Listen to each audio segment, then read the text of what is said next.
Hello and welcome to this video, and I'm really pleased to have Matthew Belisario of what was your YouTube again?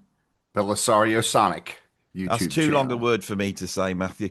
My Um, last name plus Sonic. your last name plus Sonic. There's a link down below. So could you tell us a little bit about your YouTube, what you do on there? My primary thing that I do is review new jazz releases, modern jazz releases by working jazz artists on independent record labels for the most part. And so when I saw you've done several videos on Yeah. Jazz is Dead, I figured I left my comment and Yeah, here we well, are. I commend you for helping all those young musicians out, living on just their meager trust funds. It's good to have someone on their side, I suppose, so they don't have to go back and get, a job off their parents working in finance or something like that. They escape it, don't they, by playing the jazz. I don't know about that. I think some of these guys are pretty hardworking and pretty dedicated. I don't know a lot about their background, but I do know about the music, which I think they're doing a lot of cool things. Well, that's what you've come on for. You messaged me and you said, I don't agree with you about your opinions on jazz, which is why I put them out there, because I think if we are going to keep this form alive, we need to have some robust conversations and get it back so it actually means something rather than everyone walking around treating it in kid gloves as though this very special thing can never be criticized or complained about in any shape or form. So you won't be doing that today. You'll be criticizing me. So Exactly. so I'll let you go then. Let's have a go. Let's have a start up then. So All what do right. you what do you disagree with me about? Well, you made several comments that, I made some my notes here that jazz is dead. Yep. There's no creativity. Jazz died in 1969, or perhaps after Ornette Coleman in Mm. 1975. Yeah, that And sounds about right. there's nothing that's happened since then that's been creative, which I really take issue with. I think it's nonsensical. I think that's almost an elitist view of jazz, in my opinion. And I don't know how much it seems like you're very knowledgeable on jazz. You know a lot about the history, the music, but are you really keeping up with what's actually coming out? Are you I really I keeping up can't with I new? can't bear to. I find it so boring. Really, you find this album boring? How is this album boring, Well, I Andy? knew what would How is this? happen. I knew what would happen. I can't even read Oh, of that. course. Yeah, I know. Yeah, but I knew what would happen is that you would come up with artists until I didn't know the name of an artist. Then you Well, can and then I don't say, expect you to know them no. all, obviously. It's easy for me to just show you records and say this is a great record, and then you don't know it. And All that's right, then that. let But let my me. point is this right here, Alex Hitchcock, Dream Band Live in London, absolutely stellar modern type of jazz record, new compositions, three different bands playing live, all one after another. Hmm. And this is an absolutely incredible album, but yet jazz is dead. It's my contention is it's not dead. And I've got a whole, of course, I could go through a whole list of albums, but you can go to my YouTube channel and look at all these reviews that I'm doing and see that jazz is alive and well, both from a traditional point of view as well as from a creative So what would new you decide? composition point of view. What would you define as being dead or alive? Is there any music form that's dead? That's a good question. Um, any music form is dead. I would say the closest would be rock music because it's more restrictive. Even though there's a lot of cool progressive rock stuff that's coming out that I think is still good music. So, um, is any So genre of so music so dead? so is rock music dead? I would say no because Oh, so that well, there's still let's good not things coming include out. that one then. Let's not put that one I in the really don't think mix. there's any genre So there's your argument that's foiled. dead. I mean, maybe This didn't take too long, did it? If you what you're saying is you don't accept any music form can die.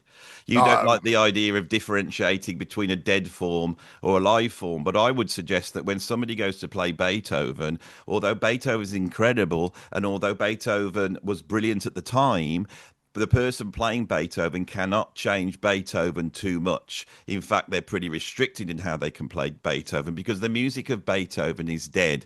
The period that it had when it was alive and it was doing things, changing stuff, and the creative people like Beethoven can actually do something new that would be accepted as new, that window is shut for that music. And I agree with you with the vast majority of rock music now, guitar-based rock music, for the past 25 years, it seems that they haven't been able to do anything new because that form has now rigidly become rock music.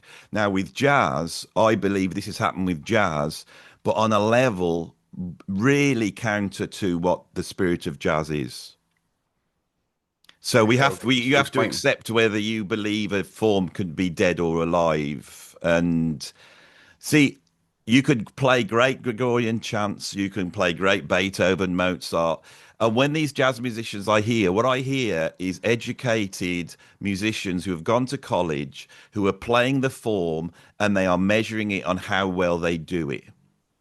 I don't agree. So yeah, well, I give me. don't agree because I'll show you another record. But I mean, this Emma Roberts album, she's writing all of her own compositions, and these are all kind of a fusion type of, and right there in the UK, right by you, she's Yeah, playing. Oh, and she's very talented and I think very creative. And she's but not but playing the traditional jazz. But you've got to come up with an argument. How that's it. So how is she not playing traditional jazz? What is she doing that is not like traditional jazz? They're new compositions, and when it comes to jazz, I would argue that even if someone's playing a standard, jazz has a canon of music like classical music does, which I don't think classical music is dead by any stretch of the imagination. Yeah, but that's There's then still then people. we can't have this discussion if you're not going to accept my definition of what I Well, mean by dead. What I mean by dead is that the style of music has started up. It's had its period when it affects culture, where it affects music, where it innovates, and then at a certain point, the sort of I don't want to use the term elites. It's just like the conservative rule makers come in and they start to mass round it, and before you know it, you can't do certain things. And in jazz, that is so strict now, I don't absolutely believe so that. How strict. is that? Explain how you think that is. Have you again? These their compositions demonstrate that they're not following a lot of the rules. Some of the stuff is pretty out there. But And it's out there. Every time somebody sends me something, I go, "Well, yeah, that sounds like the Keith Jarrett Quartet from 50 years no, ago, I don't or think they're no. playing free like 60 years ago." And all the things that are happening in music outside, right? Those, what's the problem is that the only innovation you get in jazz nowadays is where it's bringing in something from outside. It's the like hip hop, or it's drum and bass, or it's like you had that Jay Dilla rare groove thing happen, and now everybody's doing it. And when they do it, they seem to drag out any sort of life out of it. It becomes so like by the book, and that's what everyone's doing. 16th note, Jay Dilla, broken up grooves. And I could hear the soloists they've copied, and everybody's playing in a narrow band. And I was very aware when I was listening to jazz and studying jazz that when musicians came out, the difference in say guitar styles from say Wes Montgomery to John McLaughlin to Pat Metheny, if you take that run of guitarists there, which is 10 years pretty much in terms of them emerging, they're worlds apart. But I don't hear that now. So you hear a saxophone player come out and you go, oh, well, they sound like, Michael Brecker usually. If it's a bit weirder, they'll sound like Ornette Coleman. But I'm not hearing the language. Now, I I am going to steelman your position by putting forth a jazz artist that I think is around now that is pushing the envelope, and I would grudgingly, because of course my assertion isn't why it doesn't mean all when you said I don't think there's any creativity in jazz, there's creativity in everything, but what I'm doing is I'm trying to poke something at this genre so that it actually survives, because if it carries on as it is, the audience will dwindle away, no one will be listening to it, everyone will have to release on little labels and then self-release, and all you're going to be left up with is people finance this music and then very rich elites going to watch it, which is what we have now pretty much. So that's Man, my that's my assertion. But I would say, because I have listened to a lot of modern jazz, some of the stuff that Micaiah McRaven's done, where he's used digital editing techniques which I've never really heard in jazz before, and he's applied it to sort of free improvised music, and he's worked in the tradition and not in the tradition. I would say, even though it's pulling a lot from hip hop, which I find is when a lot of people say, "Check this out, it's really cool, Andy. This is creative." I go, "Yeah, well, it's just being informed from hip hop, basically, which as a form died. Like that, hip hop is like it's not doing that anymore. It's not like the early 90s. It's like, Right. yeah, this there's something happened to jazz, and I believe I know why as well. But Okay. that's my position. What you need to do is to explain what they're actually doing in the music, which is so creative and new, and where it's setting audiences alight and whatever it is I that mean, you. some of these people are working well. They're touring. They're going all over the place. You've got even when you have a artist like Samara Joy, incredible singer. I mean, she's coming up. She will be one of the unique voices in jazz, and You really think she's got a unique voice? You think? I do, and I think she's incredible to see live. Incredible, I'm not very doubting their engaging. ability to execute the form very Her well. phrasing is, I think her phrasing is unique, and I think she will stand out. You talk about people not being, not changing jazz. Brad Mehldau, 90s, completely different style of jazz. He basically is the next, Yeah, I but would consider it's the it. next Thelonious Monk. I Yeah, mean, he's and I got his love I own love Brad sound, his Meldau, own but style. you can't go back Sorry, 30 because years. You're of course going we back can, because 30 years, well, 30 well, years but to a here's the thing. period. Your comment was that it died after Ornette Coleman. That's 1975. This guy's coming out in the early 90s and is What? completely Yeah, changing because the jazz the leap. way it's played.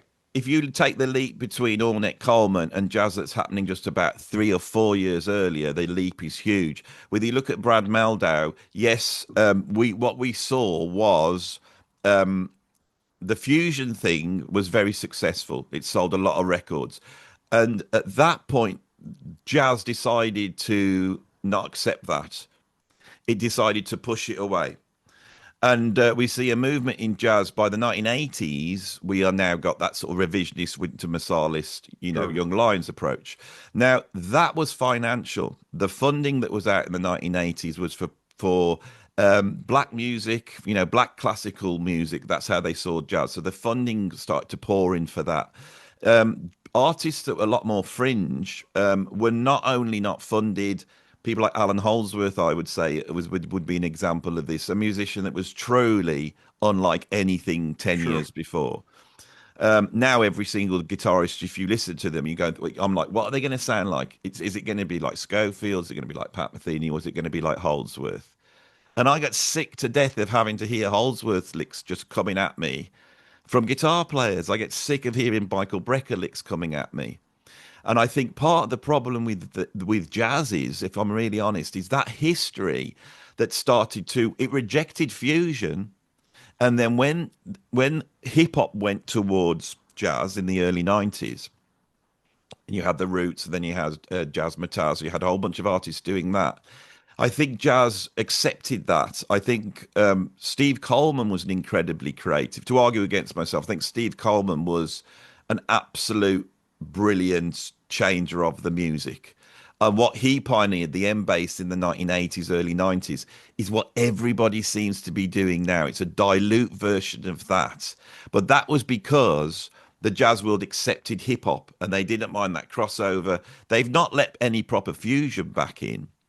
But of course, the finances with the funding meant that jazz got pushed towards an educational point of view. So anybody who's working in the jazz field now is making their living by teaching it. And now we've sprung out after years of that. It's just become too it's too delineated. I mean, I've got friends that just sit there on YouTube going, this is how you play over this jazz standard. This is that lick. If you want to sound like this, you want to do this. Sure. Check Yeah. out Barry Harris because that's how you get that sound. No, And no, they've yeah. No, I and agree with you on they've that. they have not let in a whole generation of players that grew up listening to Eddie Van Halen or Stevie Ray Vaughan or Sonic Youth. None of those people have been allowed in because if those people had been allowed in when they changed the form, the jazz would have gone, well, that's not really jazz. So if you take someone like Caspar Brautzmann working in the 90s, I would say that was jazz. What wouldn't have been let in by the jazz world. And it's safe. It's safe, and I can hear it's safe. Yeah, I don't think these two records I just showed you, go check them out. But maybe you But can why aren't do, they? do. Try to explain to I me don't think why they're they're not. safe. Well, I mean, I think that they have a unique way of phrasing. They have their new compositions. There's still recognizable melodies that they're writing, but it's not in a straight ahead traditional jazz. Now, I mean, we talk about jazz. Jazz has grown so into so many different branches now that sometimes, yeah, it is hard to tell. Is that, are you going to call that jazz? You're not going to call that jazz? Is it more rock than jazz? All this kind of stuff. Mm. I mean, there's people, I think even you've argued that hip hop came out of jazz. Yeah, of course it did. So, Because there was a so time where jazz was like a nuclear reactor because people were on the edge. It wasn't part right, of an educational system. It had been rejected by the mainstream music intellectuals. So it was gathering these incredible geniuses who would then go into a bar surrounded by drug dealers and right. prostitutes, and they would push the envelope. And they were doing it almost as a secret language to push people away. And that spirit, I think, the problem with jazz is, I mean, I believe most genres only have a set amount of time, and then they lose their ability to do new things.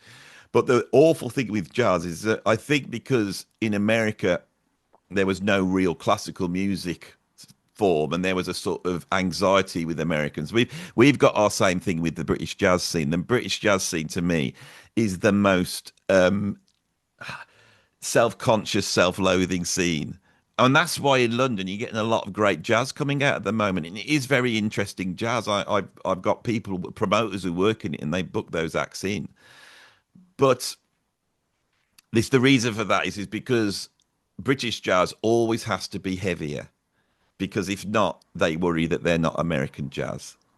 And I think jazz It's has been, interesting you say that, but you know when I look at the stuff coming out in the U.S., just take the modern Blue Note releases. They're more they don't they're I don't think that they're as cutting edge as some of they're the not stuff as that's coming cutting out of edge the because UK. in America, this is the point I'm making. If in America, what you've got is your classical music is jazz. That was a decision made by Ronald Reagan in the 1980s. Then backed up by Bill Clinton. Sure. Things were passed. This is why Winter Marsalis is sat on a couple of million a year over the Lincoln Center, basically saying this is we've got to protect this creation of American music. Here in the UK, everyone's panicking because they know that they're not American jazz, so they feel very, very inferior, right? They reject anybody who works internationally. So all the great British jazz musicians that have worked internationally just don't get mentioned in the conversation here. And so everybody's got to play heavier and harder. And of course, all these people can do this because they don't have to sell any records. Yeah, well, it's hard to sell records even. I mean, any genre of music these days having a hard time selling records unless you're Taylor Swift or Yeah. a big record company that's selling legacy classic rock albums. If all of these, unless you're one of the biggest names, you press 500 of these vinyl records, Mm. you're lucky to sell them. That's them schlepping them out to Yeah, the that and that shows. that's So another it's hard. conversation. Yeah, Yeah, that's another conversation you can have. which But I my think is a shame. But when we come to creativity, what I'm saying is there are new jazz compositions being written that are very creative and unique, I believe. But here's another thing, and I want to ask your opinion on this because I think that jazz also stays alive by carrying on the tradition as well. So, in other words, you've got Tyler Henderson, Jacob Chung, these guys that I've interviewed on this channel that are taking standards and they're doing them their way, and they're doing a really good job with them. The interaction between the musicians is very intense. Their phrasing is unique. Sure, they're taking from the people that came before them, but another problem I have is everybody can't be an innovator. I mean, there are so few innovators in jazz, true innovators, and of course you're going to have more of them at the beginning of anything because there's more room for innovators. Once you start getting, I mean, someone could clearly say Sonny Stitt was doing nothing but copying Charlie Parker. But he Okay, was so that's all he was doing. and So so you that pick therefore, during that period of time of hard bop, jazz is dead because you know what? All they're doing is ripping off Charlie Parker and Dizzy Gillespie. It's not true. They made yeah, their own but the and problem variations. that And well, I got to push back on that all right, well, because in the 1950s, Charlie Mingus wrote a composition that I cannot. It's got such a long title, I could never oh say the yeah, actual. But it was, to paraphrase it, is like if Charlie Parker became a gunslinger, he'd be shooting a lot of people copying Charlie Parker because Charlie Mingus understood what jazz was and he could push back in the 1950s. And when he did, everyone once said, well, what's Mingus up to? Because Mingus was an innovator. You sure. try pushing against jazz now and see what happens in I don't. any shape or form. Because I've been, and on my thing, I get comments all day long, I get insults. I've had all sorts of threats against me, like serious threats, because Really? I've dared to push back against this. Yeah. Someone alerted me to a group that was really just calling me all sorts of names and saying I was an idiot and I'm just doing clickbait because I had made the point of describing how the British jazz scene actually works. Now, you might think there's great jazz coming out of it, but the whole scene is toxic as far as I'm concerned. It's totally elitist. It only lets certain peoples in. You have to come in through certain big bands. The only way to get in there is to go to jazz college to get the contacts, and you're going to have to pull together £250,000 to do that. And then the Hmm. people that emerge in it and get OBEs and get all the awards, they're not selling anything. They seem, and you look them up and you see they went to private school and they've got a private, Sure. and you Yeah. start to see, and this sort of trust fund jazz, and yeah, they could sit there playing all their cool licks and sound like it's really But cutting edge, but there's okay. not cutting edge. But it almost sounds like you're more upset about how it comes about rather than what it is. It almost sounds like you're more upset about the way that it has to go in order to get there. But Because what I'm saying is it the sounds actual like music. I don't think it's it all sounds like it's contrived. Maybe you do. I don't know. I don't. I'm not. I'm Yeah, it not. sounds contrived to me, and there seems to be a lack of real expression in it. And I have sat here for like about 10 years with all my students and various people saying, check out this artist, check out this artist. And I went on such a deep dive probably about 8 years ago. I went on a massive deep dive list to every jazz artist, and I got sick of it because you could almost predict the licks. It was like head, solo, head. They've gone back to that. And There's then some of that. These aren't that. yeah, But yeah, I'd be interested in that. But for I would say me, check out the Alex Hitchcock. I would at least say check out this album. This is a live album. I was very impressed by it. Again, it's called Live in London. So go check I it will, out. Maybe and you can leave your. like I said, But I think that Micaiah McCraven's that there's an album he did that I've never heard anything like it. It's like you don't know what you're listening to, and so that's so we have hope, right? I mean, yeah. Well, I hope with this conversation we can get to what I think needs to happen. But the other side of it is what you said about selling records is really interesting. When you talk to people on the jazz scene, they are so out of touch with how the music industry works now. And the reason is because they don't need to sell the records because if you're a touring jazz musician, you're funding that yourself. There's no way. When I was playing in IQ, which is a progressive rock band, we could go all around the world doing 1,000-seat venues, and we sold around about the 30,000 mark on each album. Nobody could live off that.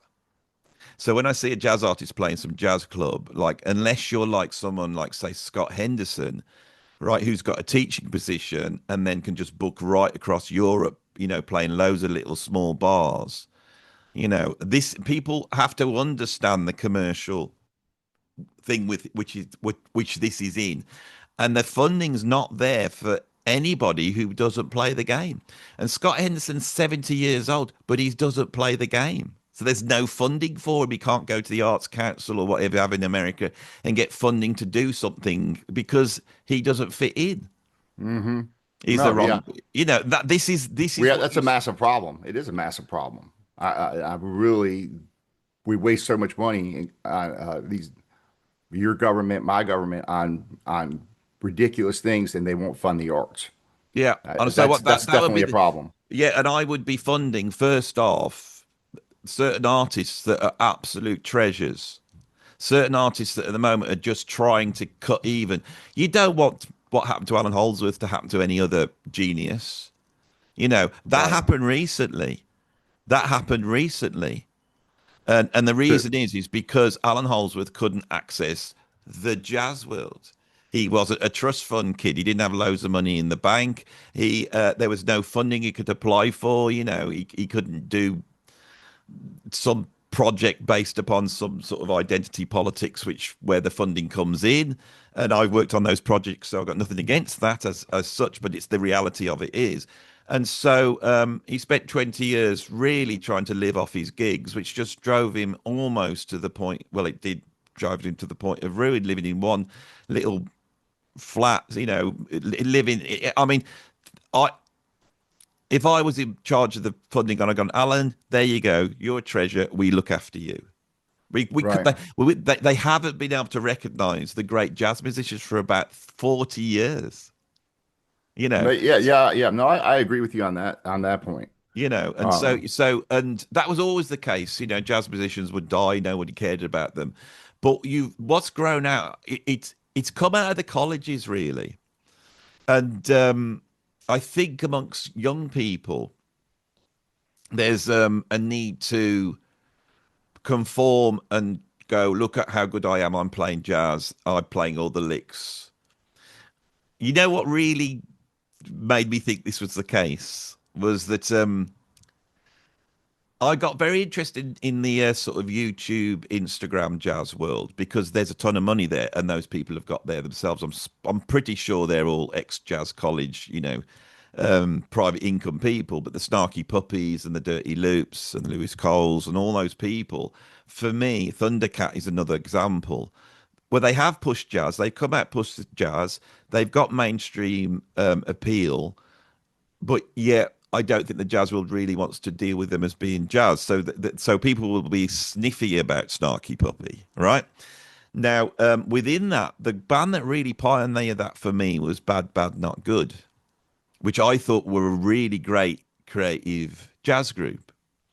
And they were doing something that I felt nobody in the jazz world would do, which was just play and not come out super virtuoso and having to play all the jazz licks. Well, I'm interviewed Matthew Tavares on the channel, and the reason why they were called Bad Bad Not Good is because in the sort of caste system they have in the jazz colleges, where your Esperanto Spaldings are pushed through by their management, and the rest of the students are just there basically to pay their fees and shut up, and they're not very good. The third division jazz groups at his jazz college was his. And so they turned around and said, well, we will call ourselves Bad, Bad, Not Good. In other words, the joke is they're not bad like in jazz bad, you're bad. They actually are bad. right, And right. I can remember when I went on my deep dive through all these different artists that it was Bad, Bad, Not Good and Mackay McCraven that impressed me. And with Bad, Bad, Not Good, it was their attitude. And their they didn't care if they didn't play that well. That is the fundamental thing that I think needs to come back. You've got to open up the door, and the elitists have got to stop looking sniffy. You know, do you remember that guy about 20 years ago, 15 years ago? Some up his own arse jazz musician decided to pick on Wayne Shorter and said he couldn't play jazz. Yeah. Do you remember that? Yeah, I don't remember who that was. Yeah, but I can't. I Yeah, don't want to that's mention his ridiculous. name Yeah. anyway. You know, Yeah. it's that bit it's that bit I'm against. I'm Yeah. against the elites and the way they'll go. That's not jazz. They're not playing the right notes. Oh, I can't believe they phrased Sure. it like Yeah. that. No, yeah. And so it's become just. I'm pretty sure if I listen to that Alex Hitchcock, I'll be sat there going, "Well, the players are incredible. It's really virtuoso.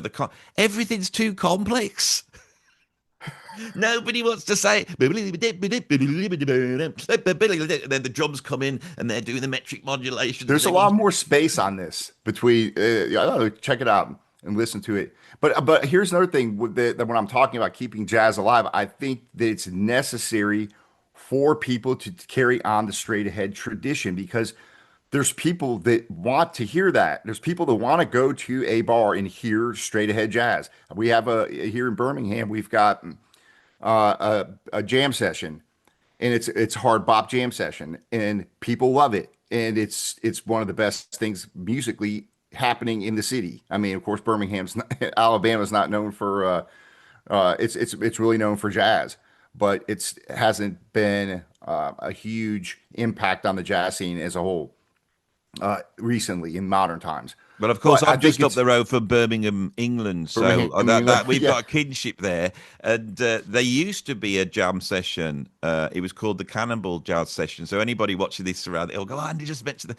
and it was great. You could go up meet musicians. You got up but and don't you think jam. that's important? Don't you think that's God, part of keeping jazz alive? Is that people can actually go hear the canon of great jazz standards being played well right. in I think you're misunderstanding improvisation? me. So I have I think I that's have part of it. no problem. I have no problem with somebody playing in the style of Charlie Parker and playing bebop and people buying those records, or say gypsy jazz. You know, all these little guys going around playing exactly Sure. like Yeah. Django Yeah. Reinhardt. That keeps the spirit of Django alive. It would keep the spirit of bebop alive, right? And that's great. I have no problem with someone sitting there listening to a modern jazz. I'm not saying anyone's wrong. If I went to see a really cutting edge jazz group now live, because I love jazz, if they were playing, right, and I don't know, I mean, hopefully they can get back all their rehearsed licks and all this. But yeah, I could go and see jazz now and have done a million times and have my hair standing there and feel elated. But I know it's like someone appreciating Beethoven or Bach. And so Yeah. But for jazz to stay alive, for there to be a new audience coming in, to bring in young people and get them interested, I think it's the elitism that has to go. I don't expect a jazz to be like pioneering, like say Ornette Coleman was or Charlie Parker, but I think the elitism needs to go. And it's yeah, just I so mean, it's full of gatekeepers and it's full of elitists. yeah, that's unfortunate. Yeah. I agree, but I do think there are people that are coming through and still stretching things and still keeping the genre alive. I really do. So I don't think it's dead. What It's they're unfortunate what they have to do. It's unfortunate how the ones that get through or are chosen or whatever. Um, Well, you got to be good but some of them are looking. good. You've got to have a cool haircut. You've got to be wearing all the right clothes. You've either got to have the big afro or have the chiseled looks of Julian Large, or maybe stood there in some sort of caftan thing with a comb stuck in your hair and be black. There's all that going on, Yeah, right? And that it's like when people look at that, it's like they're going to the sort of Disney World version of jazz. They want to walk in and they want to feel like they're back watching John Coltrane, and they've got a sort of romanticized ideal, and the jazz artists are just playing to it. It's like I tell you something, Ornette. It's like the stuff as I get older, I look at what he was doing, and I'm like going, wow, because he was trying to point the way forward, and he might have even broken jazz with what he did. But there was a point where he brought his kid in, Donato Coleman, to play drums. He couldn't play. The jazz world hated it. We need a jazz star that can't play. We need a kid coming out that's playing with power and foot. It needs to go back to the visceral. I'm a really highly trained musician. I grew up with jazz, studying it. I got up this morning, played jazz standards badly, but I always practice through jazz standards. The thing of doing that is so important. But the jazz world needs to relax a little bit. But the problem is the colleges. Burn the colleges, right? Get rid of all that. Kick all those jazz teachers out. They haven't got a job anymore. They can go back and start gigging. If they can't gig, then they'll have to not survive and go and get a job or something like that. Let's kick them all out, right? And let's the try and get rid of the gatekeepers. And actually, if you're going to have funding, try and get to normal kids, right? sure. Yeah, I'm all for And that. because they want to express themselves. I've seen it all my life working in a music college and seeing kids just hating jazz but wanting to go there and then giving in, and they feel inferior because they can't play like this and they can't play like that, and it's all becomes a competition, and it's like, can you play through giant steps, and it's, oh my god, and it's all this. It was needed at some point, it really was, but there was a reason why Coltrane was playing through giant steps. Is because he was trying to just destroy the form. He was trying to break the 2-5-1.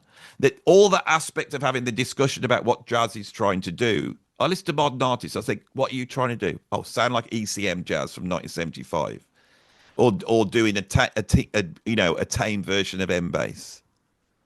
Steve Coleman was trying to kill. He was trying to bust it out. It's a very hard to put this into. It's just gone from jazz. It's been gone for about 25, 30 years. All right. Well, I do agree with a lot of what you're saying. So, Andy, so, Yeah.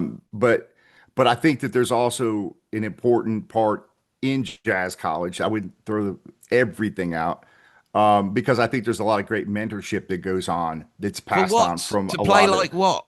To play well, like what?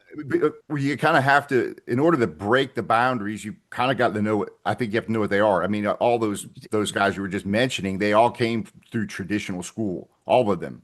So John Coltrane didn't start out breaking jazz. He started out with Yeah. But after playing hard bop. Coltrane, you then get Um, you've got so Audette Coleman, and then you got Anthony Braxton. and all those guys, I don't think Braxton can play changes. John You know. Coltrane could.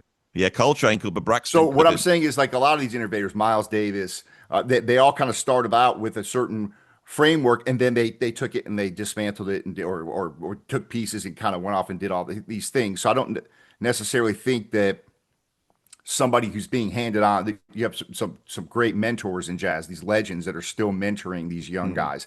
I still think that's important. I think that carries on that tradition of understanding the roots of jazz, and I even don't in, know. I think and they might be. then I don't if you agree. take that, you could do the same thing Coltrane did. You're not limited to that. Problem is, people get stuck there. Nobody taught him it, Well, right? It's like, someone no, he learned the traditional stuff from the people he was playing around. He was mentored by yeah, those but he was guys. mentored by his friends. He wasn't going and paying a whole ton of money to a jazz college to be told, like, off a curriculum, a Well, cliche of no, music that sure, was around sure, 70 years ago. That's sure. the difference. But I'm still saying these guys, these kids can be mentored by legends and that tradition passed down, and they can still break the rules and go to do something different with it, is what I'm saying. Yeah, they can, right? And I will never stop anybody wanting to do whatever they want. And if people want to go to college and learn to play like Charlie Parker, it's up to them. And then after, when they've learned to play like Charlie Parker, if they want to do something new and creative, they might have to destroy that aspect of themselves that they've learned. I agree with you. I agree with you. But the effect that Jimi Hendrix had on jazz in the late 60s, which pretty much changed it completely, Sure. was because Hendrix was coming for another tradition. And so highly trained guitarists like Larry Coryell and John McLaughlin, who could play all those changes, had to rip that up because of what Hendrix had done. And that was the reason for that is because musicians like Miles Davis were open to letting what Hendrix had done in.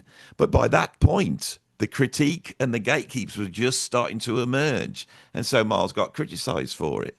Sure. I'm pretty sure if Miles was here, he would turn around and listen to some of the players that are being championed and he'll go, why the hell are you playing like that? Because what Miles did was take these jazz virtuosos and then stick them into a situation. I saw him live and he did it. This keyboardist started playing. You're getting a bunch of real virtuoso licks come out and he just turned around and said, why are you playing so loud over the Yeah. mic? Yeah.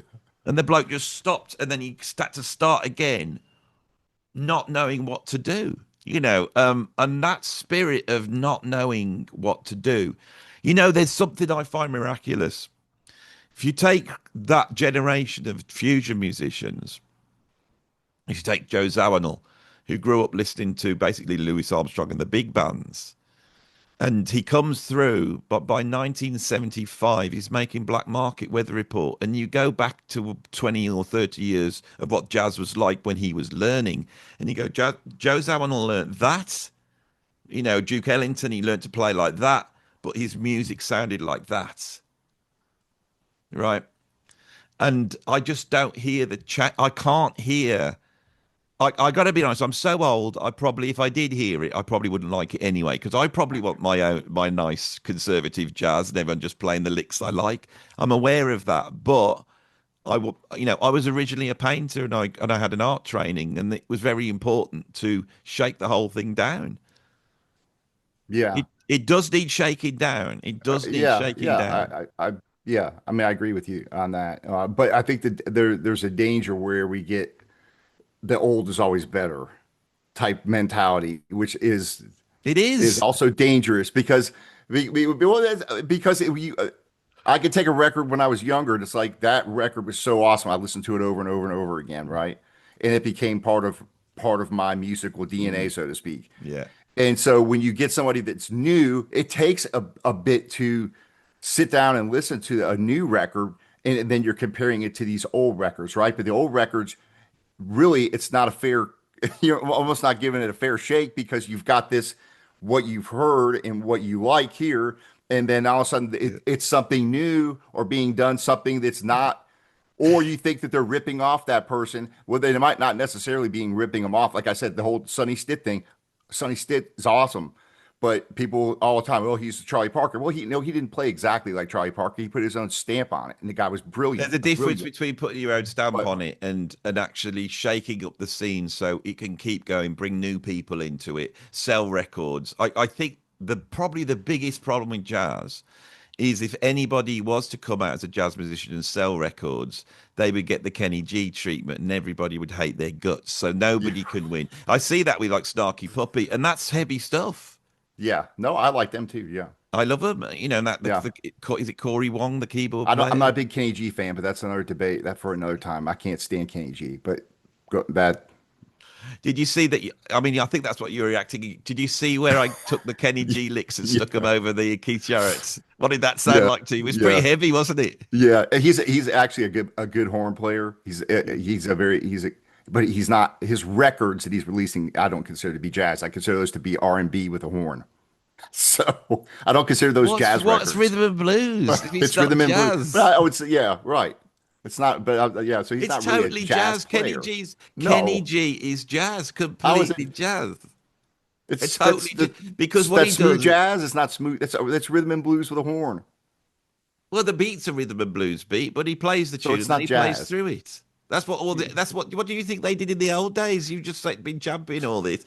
And then when Kenny Yeah. G does it and actually sells a load of records, you don't like it. So you're I don't I gatekeeping. to me he's boring to me. But He is boring, so you know. But it's like you don't listen to Kenny G to get excited. You listen to Kenny G yeah. because you're gonna like go to sleep and you just Yeah, want to have a yeah. nice cradle of Yeah. lovely. But I love his phrasing and he doesn't sound rubbish, you Yeah. know. Oh no, the guy can play the horn, yeah. That's for sure. But he's, I haven't thought this. So this is why I have these conversations, right? And so I'm going to throw some ideas at you. How about AI jazz, where Yeah. no one's actually playing? It's just AI. You stick in all your Alex Hitchcock albums and all these new albums. You stick it into AI, and then it comes up with even better versions of that, hundreds of it. Shall we champion that AI jazz? Yes, a good question. Yeah, I'm totally against that, obviously, because Why? the What are you music. against? Well, I mean, just because music is a human expression, it's not. It's not. I think that's the one unique thing about, especially with jazz, where you have more improvisation and you have these conversations back and forth between the different instruments, and I think that's an essential part of the music. Well, here's So another one then. I'll throw this one at you. Take modern all the jazz you're championing. When I listen to it, the difference I do hear over the last 20, 30 years is this. The drummers, in terms of time, are very on the grid. They might be playing modulated stuff, but it's modulated on the grid, right? They might be displacing. They are emulating machines, and the guys that are getting the work sound like machines. The players, saxophone players, there's no vibrato. You never get like that Johnny Hodges or even Joe Lovano sound on saxophone. I'm sure there's outliers, but on the whole, everybody's playing the notes, a smacking tune. It's all placed. It's been too influenced by the grid. People are playing like that now, and the reason they're playing like that now is because that's what the market wants.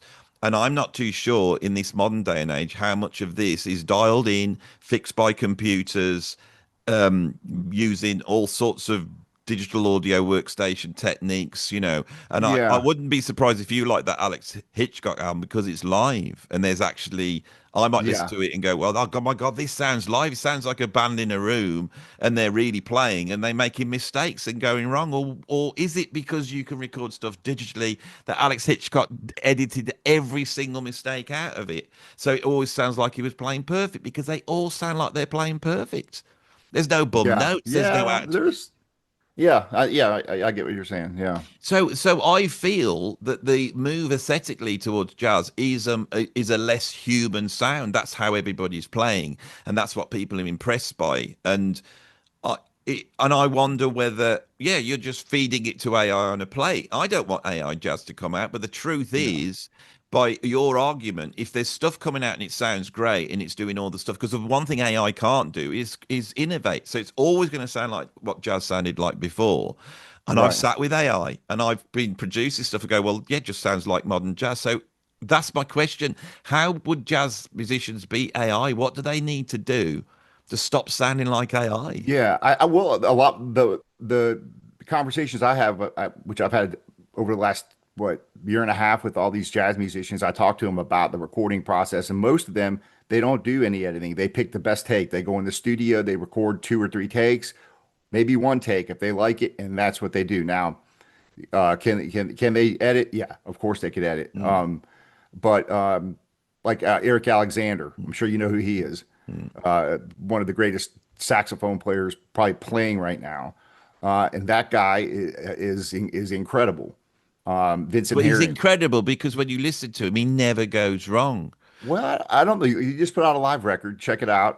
It's pretty raw. I mean, him and Vincent Herring are just Mm, the old tenor versus alto battle, and they're going back and forth, and it's pretty lively. Corey Weeds, mm, those guys, they released live records that are fantastic. Sure, they're more straight ahead jazz, mm. but it's very raw, very Yeah, I mean, back to those old tenor battles kind of thing, like with Corey Weeds and he's putting out a lot of great music. I think Cellar Music out of Canada. I don't think they're set up to really think creatively or artistically. They're not able to look at the contemporary culture that they're in, look at what's going on around technically, what's going on culturally, and do anything that will push against things in reality. And if they did, the sort of old elitist sort of jazz world, which is sort of protecting itself, will come out and go, "This is terrible. This shouldn't be happening." That is my. I believe that that's there, and I. I've listened to so much modern jazz, right?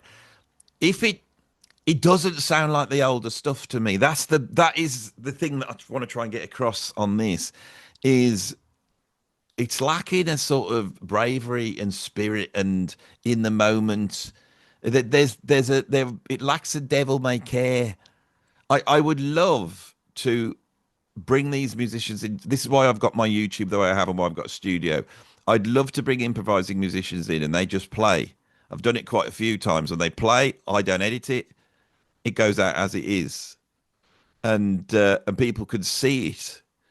And so I'm trying to utilize YouTube to utilize it to show what's amazing about jazz is that people are making stuff up on the spots. That's the incredible thing. It's alive. I think we need to think.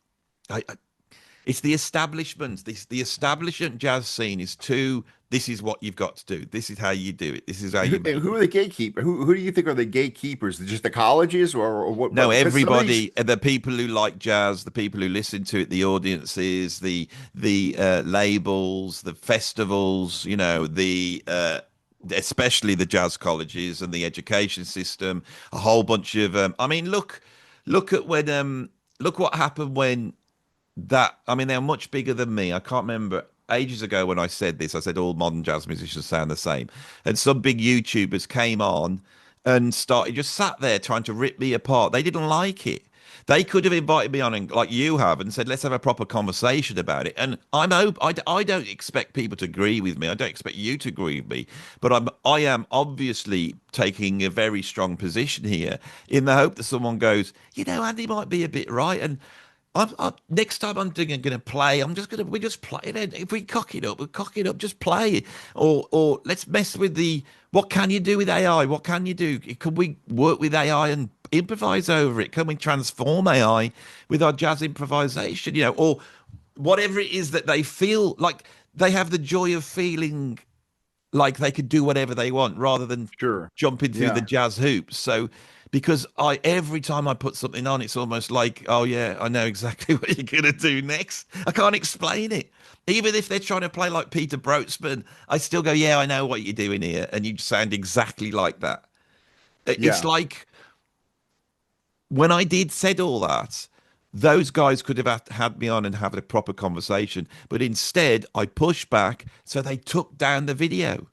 Oh, really? Yeah, they took it down. They didn't have the, and everyone was Yeah, coming that's by saying, crazy. have the discussion with Andy. They wouldn't have the discussion because suddenly they were in the middle of nowhere because their shtick is to come out and go, isn't Bill Evans great? If you want to sound like Bill Evans, this is what it sounds like. This new pianist is really good because they sound like Bill Evans. That's all. That's the whole Yeah, industry is that now. yeah. That's the industry, you see. And it's not set.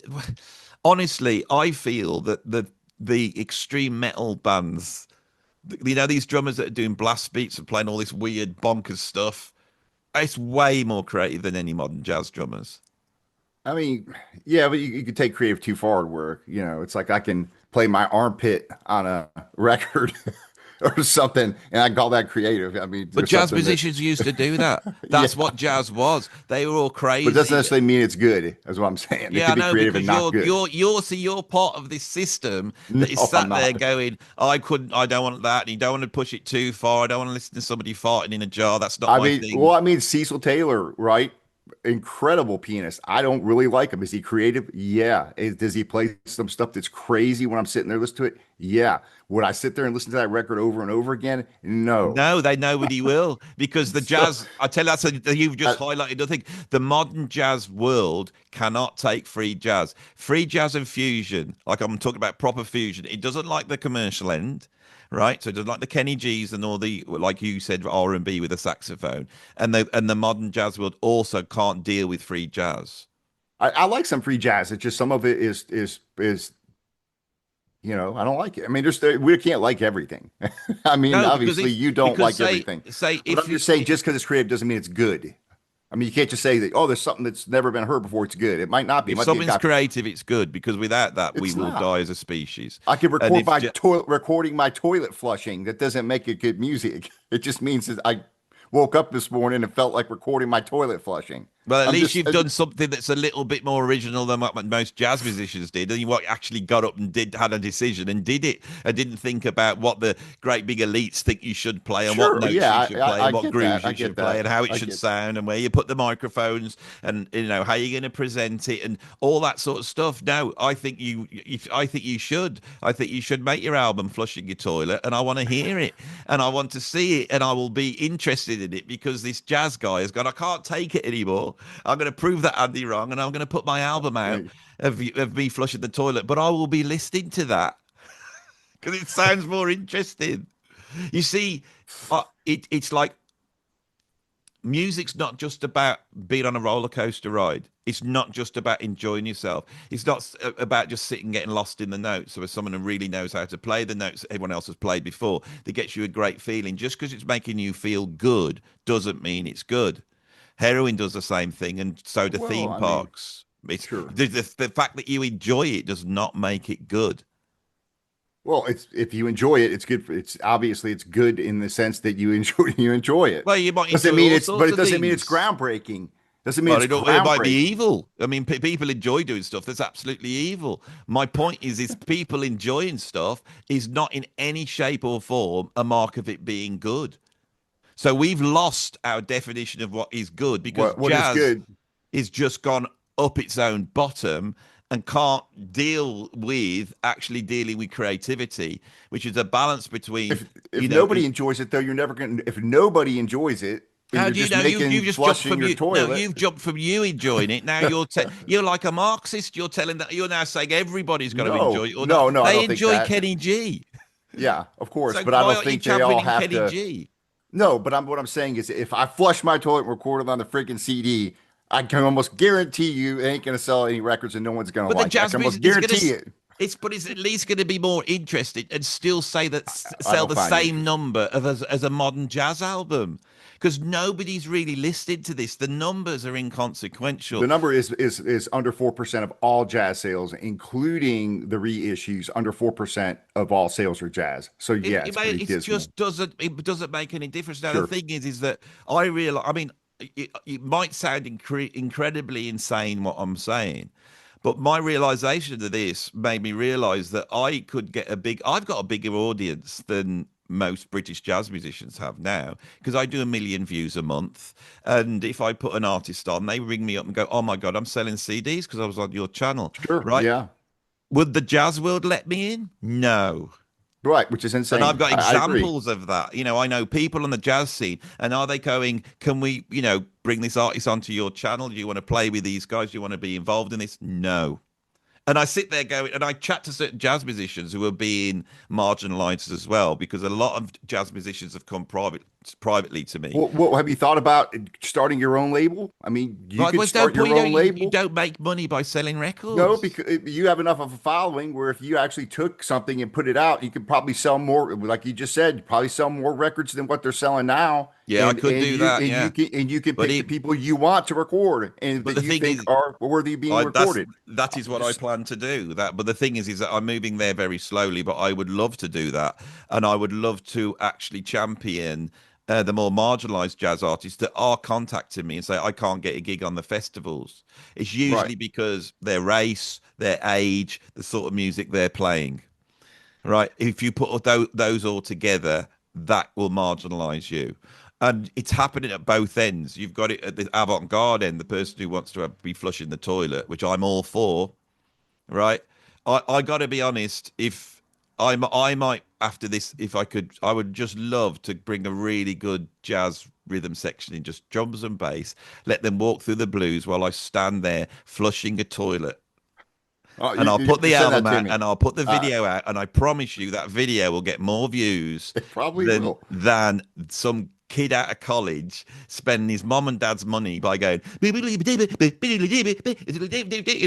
It's like, oh, Well, I just gave you I'm a like the new jazz idea. devil. I've emerged Yeah, here, and I'm like, I am like what Charlie Mingus prophesized. I am the gunslinger. It needs shaking up. I can see now you on the stage rolling the toilet out for I really Mike. want to We're do gonna mic. it. How you gonna mic the toilet? Oh, I do You it got where's the properly, and it's microphone gonna go? well, I'd probably use three mics. There'd be one down the toilet on the edge of the toilet, and then I'd use two stereo mics to capture it in the room. And then, of course, I'll bring in some from a jazz college. And if I ever flush it like Charlie Parker didn't flush it, right? So if I flushed it in a different way, they can stop it and say, Andy, Charlie Parker wouldn't have flushed the toilet like that. Why? Well, he was probably off his face at the time and used to you doing it so that I can still have the jazz police telling me how Charlie Parker would have done it. In What if fact, yeah? I could have YouTube videos where I do all sorts of things with a sort of jazz critic telling me how Charlie Parker would have done it. Also, making toast, changing the light bulb. You know, this has always been in jazz, right? The problem with jazz, because I think bebop was a deliberate attempt by sort of brilliant black jazz musicians who were at the time completely ostracized to create a language that was impenetrable. And in doing that, that blew everybody away. And it was like Sure. punk. Jazz is punk, is bebop.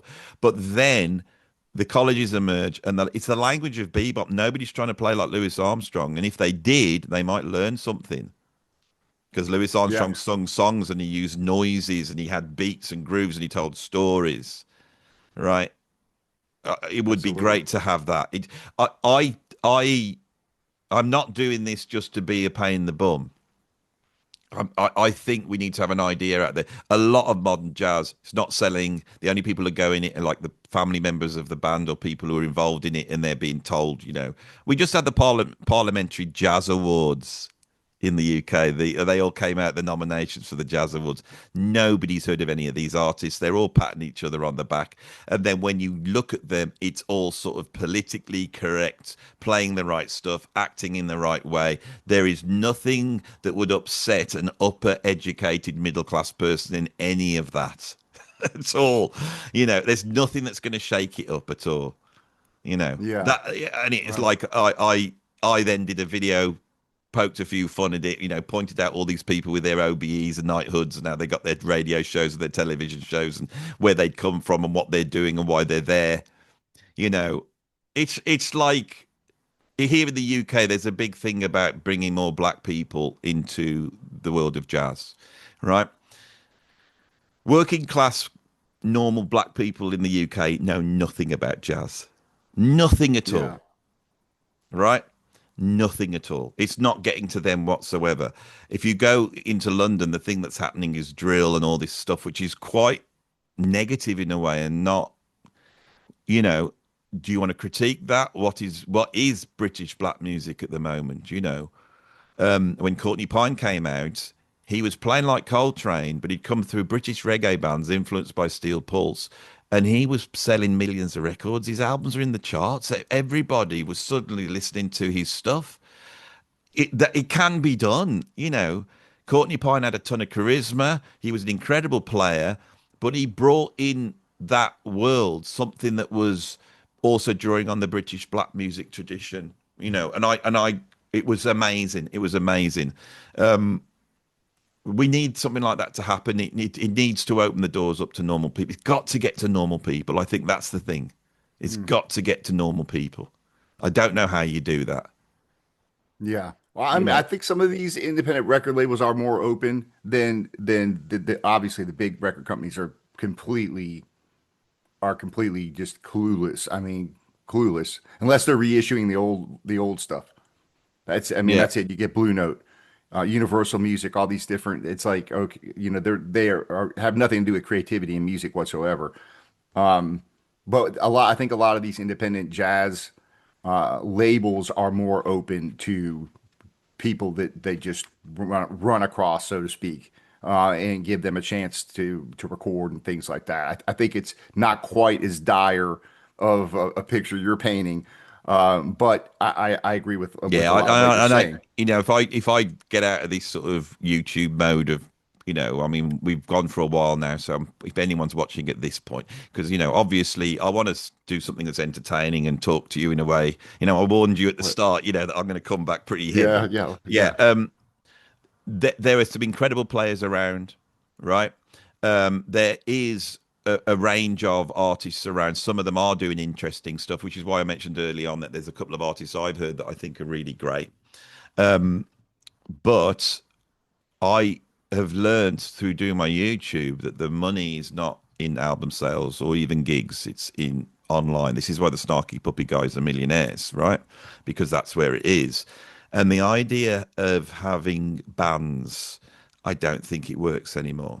Right. So I think jazz needs to be about collaboration and on the spot collaboration, creating stuff which is not designed for albums, but it is designed for So online. you just want that all to die. That's it. Done. Yeah, I think No more. You well, can't. no, because if you could get a following, right? If you could get a following, I mean, I put together a group called Law of Three, and when we did a self-financed album last year.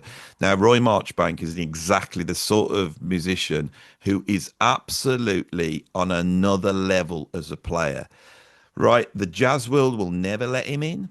The virtuoso guitar world have said he's a fake because they can't deal with it. I saw all the politics emerge of that, and he's been stuck in obscurity, even though he's one of the most interesting players on the planet. This is a guy that went across, in middle of Asia, Eastern Europe, studying gypsy music, all sorts of different, using microtones and stuff like that. We did an album.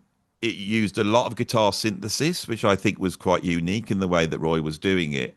I released it myself.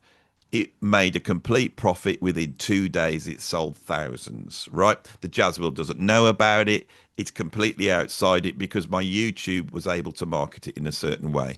I did a sort of Indian Hendrix group called Nataraja last year. Again, album made a huge profit. It cleared it all. Now that experience of mine, I thought the problem is that once you've made that album, you've got to wait another year for someone to buy the next album. So even if you sell enough to make a couple of £1,000, it won't work. The only way to do this is to have the money up front and fund it yourself. So it's become an It's elitist tough. music. It's tough. It is really So tough. I think that if I could get to a point where rather than having bands, you have collaborations. When COVID was happening, Thundercat and JD Beck and Domi, who I do think are all very interesting artists. I find Thundercat's music really boring, right? Really, but that's like trendy Kenny G. What he does. Domi and JD Beck are very interesting players, really interesting. They did oh, I've forgotten the bloody name now. The singer that was just in the Wicked. Oh, what's the name? This is what happens to me when I get Oh, old. Ariana Grande, is that Yeah, her? they did a version of them changes with Ariana Grande doing backing vocals. And in the middle, they really went for it. They played it, and I'm like, why don't you make a record where you play like that? Because they're playing live, and they just went off they just took off like this. It's bonkers. And my daughters went, look at this, it's amazing. And they sat there Yeah, because Ariana Grande was on there, and I thought Ariana Grande knows where the real deal is. All the musicians know where the real deal is. Everyone loves jazz. We've got to get people going because I've had experiences in my life working with really big artists where we've started to play get a jazz arrangement going, and they've turned around and said, "You can't do this." I said, "Why?" Because we're not playing jazz on my album; it will kill it. Because that's yeah, the reputation that jazz has now got. It's commercial kryptonite. It needs to rethink. It needs to be both out there and lively. It needs to bring other players in who aren't jazz musicians to improvise. All that's been done. Ornette Coleman and the psychedelic rock bands, between them, they've opened up avenues where people can express themselves. People should be coming at this that aren't very good players, but they're really expressive, or they've got vision, and then the virtuoso, they should be working together. And I believe that the jazz artists need to see that their money is not going to come from their album sales or the tour. It's going to come from the following for this music. yeah. You And it's a see, so completely it's different it's way of doing it. Patreons and clubs and Sure. sponsorship and stuff like that. And this is why I mean, I could still be doing my YouTube out of a little room in my house, but the reason I've got a huge, great big studio with a full recording studio in there, and everyone can sit. I've had to go through all of that because I want musicians to come in and do it. But the trouble is, I'm not part of the UK jazz scene, and they're never going to be interested in what I say. And then I got friends direct me to groups on Facebook where they're just calling me a Burke or an idiot. They just sat there going, "That bloke's an idiot." Honestly, you could see that if I come out and say this, there's no jazz musicians like, "Oh, this guy's cool. He's like rocking the boat. I like him." Don't agree with what I'm saying. There's a whole audience there that love this. Oh, Andy's rocking the boat. Oh, I bet that snotty jazz world hates what he's saying. There's an audience out there for that because they Yeah, all I agree. There is. they I agree. hate you. They hate the Mhm. jazz world. Normal people hate jazz, and I Well, don't I think blame that's a them. shame too. But yeah. You know. Well, there's a lot of people that once they sit down and listen to it, they're like, especially straight ahead jazz. It's more obviously easier to wrap your head around than if you sit down and listen to a Cecil Taylor album. The average Well, person, you know, I'll tell you you, the you thing put, with free jazz. I didn't get it so much when I was a kid, but that time in the late 80s, early 90s, Birmingham Jazz here was funding, as they do, the free jazz artists. They wouldn't fund anything else, but they were funding the free jazz. So I went to see a lot of it live. And when you're in the room, it is incredibly exciting to. I mean, free jazz doesn't work on record. It's much more about the audience interaction. And even when it's hard to listen to, the fact that you've got some guy in front of you just express themselves with so much conviction and heart, and I do love it. I do love it. How many jazz has got to be seen live? We need to get people going to yeah, see it oh live. yeah, Normal people like it when it's live. yes, absolutely, They love totally it. agree. Yeah. And I Yep. think and so you need a lot of jazz clubs. And is a form where you're supposed to be able to turn up and all play with each other without actually being in a band. That's the greatest innovation of jazz. I don't think anybody has really thought about what jazz is. You know what? Yeah, Because I know when I'm talking to you, I know where the faults in my argument are. And because you're basically saying, if you throw the baby out with the bathwater, there'll be no jazz. And you're right. I wonder whether the colleges have got to stop teaching the licks, and they've got to start teaching it like I was taught art. yeah, Because I wasn't taught to paint like Rembrandt or Turner when I went to art college. We were taught to be creative musicians, and we were taught to right. question the form and ask what the form was about. What were the abstract expressionists trying to do? What were the beboppers trying to do? What were the free jazz musicians trying to do? What were the fusion guys trying to do? And then training people to play with that spirit Right. rather than trying to just play, you know, I mean, you don't realize I've had so many musicians contact me. Martin Miller, who's one of the greatest virtuoso guitarists in the world, said he went to jazz college, turned up on the front first day, and he did a terrible thing. He plugged a chorus pedal in, and the teachers came and said, "What are you doing?" I've got a chorus pedal. Then to take get away with that. Get you know. And what you're playing that looks like a heavy metalist guitar. You honestly, Yeah. Yeah. it's Yeah. so Ridiculous. prescribed. Yeah. It It's is so ridiculous. prescribed. Yeah. Well, yeah, I think we have reason to hope. I think that there's still a lot of great things happening. I agree that things have got to change. We need, We need to you try know, and make it we, alive and make some money and yeah, have some crossover. That's all I'm really yeah. saying. And there, what I do notice is there's a lot more live recordings coming out now. So, I think that's essential. and I think that's a positive thing. So So, while you're here, we can put the old you know, our swords down. You know, Matthew, we've had a good tussle, and I hope you know. And I have been very rambunctious, but you knew that was going to happen when you came on, didn't you? sure, yeah. But while you're on, Matthew, because I am such an old curmudgeon, you know where you should have got me. You nearly did. You should have said, "You don't listen to new jazz. You're the Well, you said worst." yeah, you should listen to it. Andy, You you're should. the worst. You don't listen to anything new. You Yeah. only listen to the old stuff. You're the worst gatekeeper. You've got a YouTube where you just come on with talk about albums like 50 years old. So while you're on, give us, let's say, and I will try and edit this if I can so that these artists up, I'll get a photograph of them. Shall we have 10 great modern jazz artists that our audience should go and check out? And all right, 10 albums. Stop it. Sorry to put you on the spot, but I know No, you're well, a actually, I've DJ. got several here all lined up.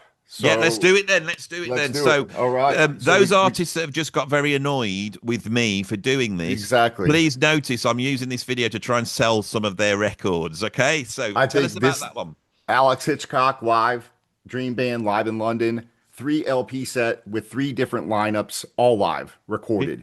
Is there any notable Fantastic. musicians on that? Well, I mean, you have Alex Hitchcock. You see, I'm still learning a lot of these young guys. You've got James Copus on trumpet, Lewis Wright on vibraphone, Kit Downs, he's a pretty well known pianist. Mm. Connor Chaplin on bass, Mark Michael on drums, Jamie Murray on drums, James McFadden on drums, Ant Law playing guitar. He's fairly well known in the Mhm. UK. So yeah, this is they're interchanging during Yeah, the show. So yeah, I think that's kind of cool that yeah. he's That's got it. different Sounds lineups great. and he And so, plays what's with the all name of of that them and album again? live in London, Dream Band. Hold it up. Go and check it out, people. Go and Oh, listen to it. If live you in like it, buy London. it. And then message Alex and say, you know, I heard about you on Andy's channel. And then if he wants to come up to my place and play, you know, then he will. But he'll have to play with me. That's the deal. I want to play with these amazing players. That's my evil plan, really. Yeah. So Uh, what's I next? think this is good. Emma Roberts, Chroma. This came out last year. This is more fusion, kind of a fusiony modern Yeah, type of jazz record. I like it. She's playing with Evo Name on piano. Ant Law's on this one as yeah. well. Asaf Circus, a great drummer. Yeah, Circus. I know Asaf. I've met him a couple of times. Yeah, he's on here. So this is a pretty cool album as well, I think. It's a modern record, all modern new compositions, And something how would you describe it? Fusiony? fusiony. It even has kind of a rock feel here and there, kind Oh, of with heavy that does sound very drums. interesting. Uh, no? You know, yeah, I said that sounds very Yeah, interesting. I am one of the things that's interesting with the UK fusion. It sort of holds hands much closer with progressive rock, and I think the Soft Machine band that's going around is one of the great jazz units at the moment. But they get away with it because nobody thinks they're jazz. Asaf Circus is playing drums for that at the moment, and I think that tradition. That's what's spicing up a lot of the British jazz at the moment. There is actually this progressive thing underlying it, you know, like the yeah. Canterbury bands. Have Yeah, you heard so her before? Emma Roberts? I think I've heard her. I haven't heard an album. I think I've Yeah. seen a video of her. I know the name. I know So, Outlaw. I mean, and obviously I know Asaf. Yeah. yeah. This one here, a little bit more of a straight ahead type thing, but very creative. Mamiko Watanabe. Uh, Incredible pianist. I gave this one of my favorite awards for jazz pianist for last year. All almost all these are, with the exception of one track, are all new compositions by Mhm. her, Yeah. and they're very catchy, very creative. Something that I think, again, I think jazz is kept alive by both the coming up with new things, but it doesn't have to be just something that's groundbreaking. It can be something that's in the vein of kind of a Mhm. more straight ahead type of thing. But it's kind of a hard bop, post bop. It's even got, Yeah. that kind And of has it thing got, going did on. it that say Billy Hart? Has it got the great Billy Hart on? Yes, Yeah. great Billy Hart and Santi Dabriano on the bass. So legends there. Yeah. So pretty Brilliant. cool. So that's one. Let's see. I think this is pretty cool. This is just bebop. I mean, or a kind of a modern twist on bebop. But this guy can play. Meg Crawl, have you heard of him? No. So this one's called The Magic of Consistency, and a, I think a brilliant trumpet player. This guy can play, but he's basically taken bebop and he's written all of his own tunes. Sounds like So, the worst thing in the world. well, yeah, It well, for sounds like some, textbook what I'm well, maybe criticizing. maybe you won't. I like it. I think there's some catchy melodies, and I I love think people. I his could sit and like playing an is, album like that. yeah, I could sit and enjoy. If he's a great player, I'll enjoy it. There's having a conversation with you has it has put into. I say I have a really strong belief that me liking it or it being enjoyable does not mean it's great art. It's just enjoyable. It's like I love funk, and I mean yeah, you could have yeah, the worst funk band in the world, but if they're funky, I'm going to sit and listen to it all day long because I love funk. Is it? Does that mean it's yeah. But I I love think in Supreme? No. yeah, yeah, yeah, yeah, right. I think, but in the context of our conversation of jazz being alive, I think that this kind of just shows that there are people carrying it on, the tradition, both from creating new things as well as taking the old forms and doing something a little bit different with it. Yeah. Now, whether that's convincing enough Now this is for really you, interesting. I mean, there will be people here who will love these art. I mean, even though I'm doing this, all of these artists, I would love to be able to help them to get their music out there. That is like the main number one reason why I have the YouTube. Same reason why you have yours. We're trying to get the music out there. right? Yes. Yeah. This one here's from Italy, Cristiano Giardini. Awesome sax player. If you like Coltrane, that kind of stuff, it's not quite the late Coltrane. Maybe more like the Atlantic years type of Coltrane. If you like that Mm. kind of stuff, you're probably gonna like this. And this is all new music. You got these brilliant Italian jazz musicians, which get no recognition whatsoever anywhere. And This album here is called Odisseia, and it's on the Bird Box label out of Italy. And he puts Yeah. out a couple, maybe one or two records a year. But this is fantastic.